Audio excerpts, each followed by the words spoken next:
Hey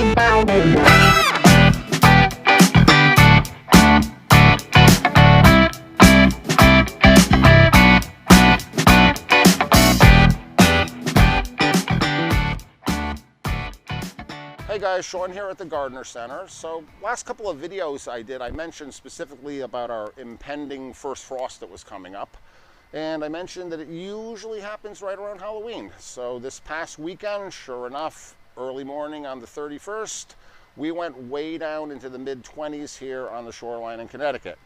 And we didn't just dip down into the 20s for a few minutes, we were there for hours. So that was a hard freeze. You know, we skipped right over the first frost this year, which is usually a little gentle thing, and we usually get a couple of those first.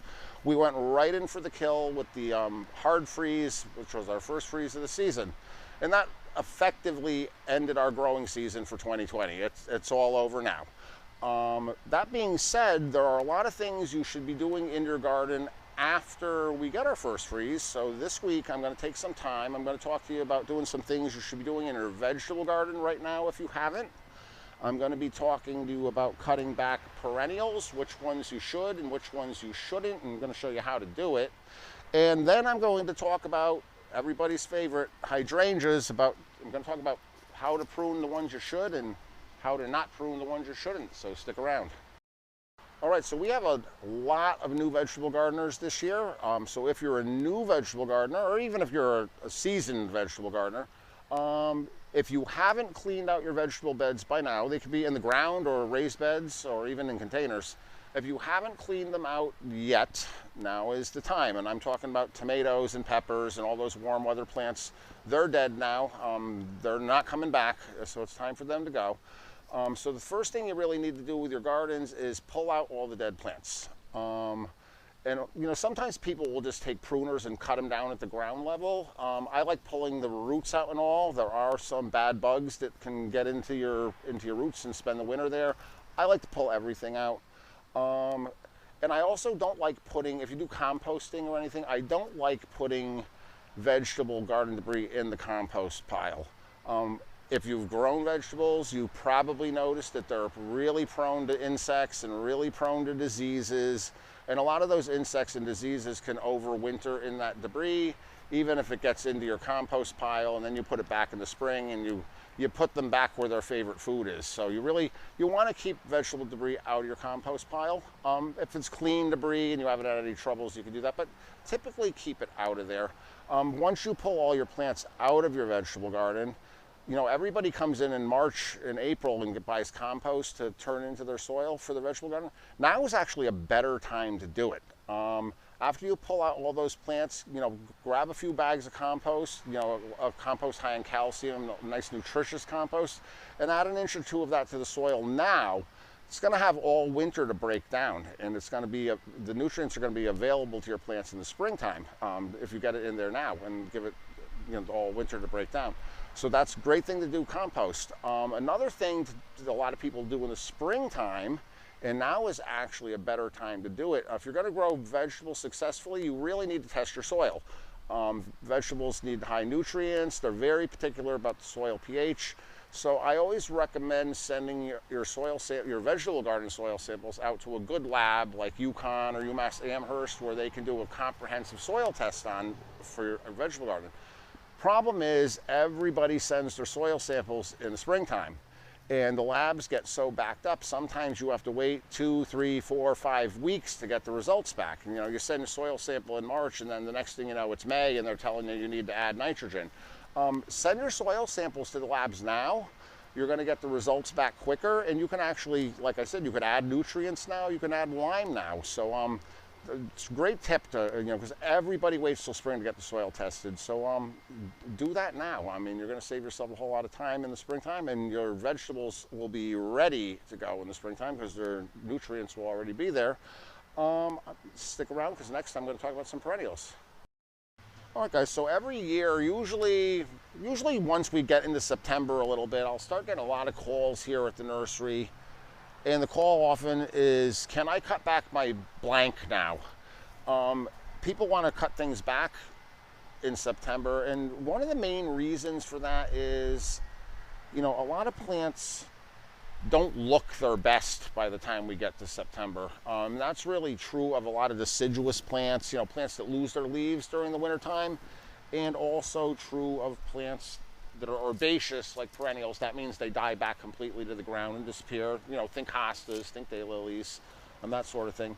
So their leaves are, you know, think about it. Their leaves have been out in here for 5-6 months. So they've gone through 5 or 6 months of rain and sun and wind and animals stepping on them or chewing on them, bugs chewing on them. So a lot of times the foliage is tattered by the time September comes around, and people just want to cut things back because they don't want to look at them anymore. You don't want to do that. And you guys have heard me say before that pruning or cutting encourages or promotes growth in plants. And that is always the case. So what you really need to wait until we got until we get that hard freeze that we were just talking about that we got last weekend, because that's when plants cycle down and stop growing for sure. If you cut things back in late August or early September while it's still warm out and where the days are still long, those plants are going to regrow again. And I'm talking, even if you cut your perennials down, they're going to sprout and grow again. A lot of your shrubs, even roses, if you cut them back hard in September, they're just going to start growing again. And the problem with that is that new growth isn't going to have enough time to mature or harden off before we get our first freeze, and then all that new growth is just going to fry. So, and it's kind of exhausting to the plant. So you don't want to cut back things hard or too aggressively late summer, early fall. You want to wait until the plant is no longer growing, which is after a couple of light frosts or like the hard freeze we just had. So now everything's cycled down. So now you can go ahead, and your hosta's not looking so fresh anymore this time of year. You know, your cone flowers, you know, daylilies, things like that. And you know, it's very simple. And they're going to tell you because they're going to start to go yellow. And you're really just cutting them down, not to the ground, but you're going to cut them down about an inch or two above the ground like that. And you're good to go for the winter. I mean, you're just going to cut them back like that. Perennials that I would not cut back, you know, I mentioned earlier that a lot of bad insects overwinter in your vegetable debris and in your vegetable plants. If you guys are growing native plants, or if you are a pollinator-friendly person or a pollinator pathway person, and you're encouraging bees and beneficial insects, well, a lot of those beneficial insects overwinter in your perennial debris. So a lot of times people, once their coneflowers and their black-eyed Susans don't look so great anymore, they want to cut them down, you know, in September, October, and just have that bed bare for the winter. But a lot of those beneficial insects and pollinator insects will actually lay eggs in the stems of the perennials, or the insect itself may hibernate in the plant itself. Because, I mean, think about it, there was a good food source for them, and then they want to be there, or they want their kids to be there next year when they come out, so to have the same nice source of food. So if you're growing native plants and they're in a spot in your yard where you can leave them for the winter, let them be. And when I say for the winter, you know, don't run out the first nice day in February and cut them down either, because that's too early, and then you're just going to be sending your pollinator friends to the landfill. Wait until late March or early April so that they can, you know, they can do their thing and hatch or wake up, whatever they're doing. Then you can take and cut back your native perennials. Stick around, I'm going to be talking about some hydrangeas next. All right, guys, well, you've certainly heard me talk about hydrangeas before, and I will definitely be talking about them again. Big subject, lots to talk about, so we're always gonna be talking about hydrangeas. What I'd like to talk about today specifically is some pruning, specifically on paniculata type hydrangeas, aka PG hydrangeas. Think little lime, think firelight, vanilla strawberry. There's all sorts of really cool ones now. These are the ones we're going to be talking about doing some pruning on, and I'm going to show you how to do it, because it's very important that we prune this type of hydrangea every year. This is a mop head hydrangea over here. You know, think of your Nico Blues, your Endless Summers, Blushing Bride, that sort of thing. These are the ones you really don't want to prune because you can potentially disrupt their flowering. So we'll talk about this one a little bit, but I'm going to talk about this guy first. because these guys really benefit from being pruned annually and pruned pretty severely. You know, a lot of times while I'm driving around or walking around, I'll see one of these in someone's yard that hasn't been pruned, and it's hard for me to resist the urge of getting out of my car and running over there with my pruners and doing a little pro bono pruning for them, because they really benefit from that. And a lot of times, people, of all the things people do in the garden, I think pruning is the thing people are most apprehensive and scared of. Scared of doing it at the wrong time, scared of cutting it in the wrong place, that sort of thing. Just remember, you're never going to kill a plant by pruning it, either in the wrong place or at the wrong time. So keep that in mind, and let me go through this PG hydrangea with you a little bit, because it's really easy, really benefits from this type of pruning every year. So this guy, this guy's in a pot. He's probably about 3.5 feet tall right now. These really should be cut back like a halfway or 2/3 of the way every year. And again, you don't have to overthink it. You're gonna see on these stems, there's these little leaf nodes that poke out down the stems. So you're gonna go about 1/4 inch above one of those and cut at a slight angle like that. And you're gonna go through and just do that. You don't wanna flat top the hydrangea, just kind of round it as you're going. Any loose ones along the sides like that, you can go back and trim in. But just this sort of random, again, not trying to make it flat across the top, and keeping in mind that the center is the tallest, and just shaping, kind of like a haircut. And you can always bring these inside and put them in a vase or make a wreath or something. They're pretty. But they really benefit from this kind of pruning. And I love that I have this hydrangea here, because I actually cut this one back last year, and you can actually see what happened this spring where I cut it back last fall.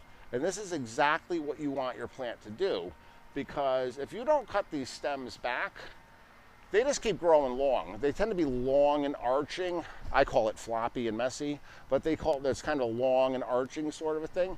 And they tend to get a little unkempt. If you cut them back like this every year, it's gonna make these stems just get thicker and thicker. And now keep in mind, these only flower on new growth. So the more you cut it, the more stems you force out like that, the more flowers you're gonna get. So definitely wanna hit your PG hydrangeas every year after that hard freeze. The other hydrangea over here, the mop head, these guys, I always recommend leaving these alone going into the winter. If it's really big, if it's blocking your sidewalk or covering your windows and you have to cut it back, nothing you can really do about it. The problem with these is usually once we get a couple of freezes, the leaves, they're not attractive once they freeze. They don't turn pretty colors in the fall like everything else. They just kind of turn to black mush. So as soon as people see them like that, they want to run out and cut them down to the ground, because it's just brown sticks with black mush hanging off of them, and nobody likes it. But you don't want to cut them back. You want to leave them. And those leaves, after a couple of weeks, those leaves will fall off and disappear anyway. So you can live with them for a little bit. If you want to go in with these guys, if there's any like rogue stems like this, you can go in and cut them back. Same thing above leaf node like we did over here. Or if there's any just spent flowers that you want to prune off. A lot of times if you leave the flowers on these and we get snow or ice in the winter, it'll kind of weight them down and they can break. So I like to take the spent flower heads off of them as well. But Endless Summers, Nico Blues, mop head hydrangeas, leave them alone for the winter. You can. Main reason, you could potentially disrupt their flowering. Number two, they almost always die back to a certain extent in the wintertime, depending on how cold it is. So leave them be. They're usually going to die back 4 inches, 6 inches, 8 inches over the winter. So you don't want to cut them now to 12 inches high and then have them die back 8 inches over the winter, because then you're going to be left with nothing. Leave them be over the winter. Let the winter determine how far you have to cut them back in the spring. You'll know, because they'll only make leaves up to a certain point on the stem, and then it'll be brown. Then you go in and snip those off. So PG hydrangeas, prune them now. Mop head hydrangeas, leave them alone. I'll see you next week.